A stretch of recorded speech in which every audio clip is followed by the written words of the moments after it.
Blackout, là aussi, les questions de la différence. Or, nous sommes là aux États-Unis en 1936, dans une Amérique ségrégationniste. Et le héros est un acteur d'Hollywood, métis de toutes les minorités. Il est noir, amérindien, mexicain et chinois. Pourquoi ce choix? Parce que je voulais parler d'abord de l'invisibilité. C'est quelque chose qui m'obsède assez, les invisibles, les fantômes, voilà, les marginaux.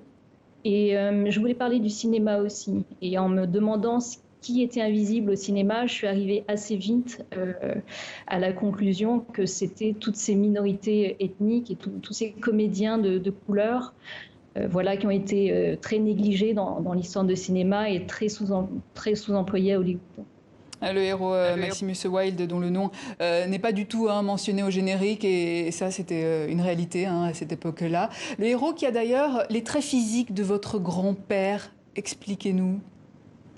Alors, d'abord, je voulais avoir un héros qui ait du sang noir. Et puis, je me suis dit, il sera métis. Et puis, en tombant sur la photo de mon grand-père vietnamien, je me suis rappelé qu'il avait ce visage très particulier d'un Asiatique avec des traits africains.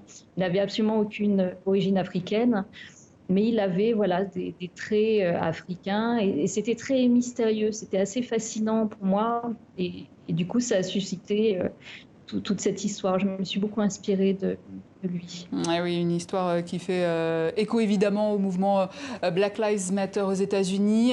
Se dire que près d'un siècle après, on en est toujours là dans l'Amérique de Trump.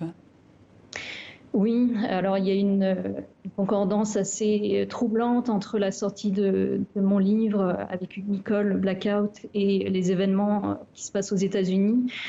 Je pense que ce sont des mouvements voilà, qui couvent depuis un moment. L'histoire des États-Unis est très liée à ces problématiques du racisme. Et puis voilà, avec la présidence de Trump, il y a une situation assez explosive qui s'envenime de semaine en semaine. Et puis je pense que de toute façon, ces thématiques de l'identité, de l'invisibilité sont des choses qui me travaillent depuis très longtemps, depuis toujours. Et voilà, il y a, à un moment donné, j'ai eu cette histoire qui s'est imposée à moi, que j'ai voulu raconter, cette biographie fictive d'un acteur métis. Et le hasard du calendrier, mais je pense aussi une espèce de stratégie de l'inconscient a fait que l'actualité et le livre se sont rejoints. Et il y a quelque chose de très frappant également dans cette BD. C'est une BD tout en noir et blanc. Pourquoi ce choix? Alors d'abord, on avait pensé peut-être à de la couleur.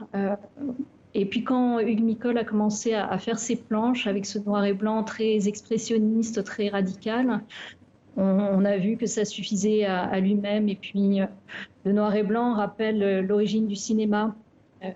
Et puis aussi, on s'est dit, cette opposition et cette cohabitation du noir et du blanc, c'est le thème central du livre.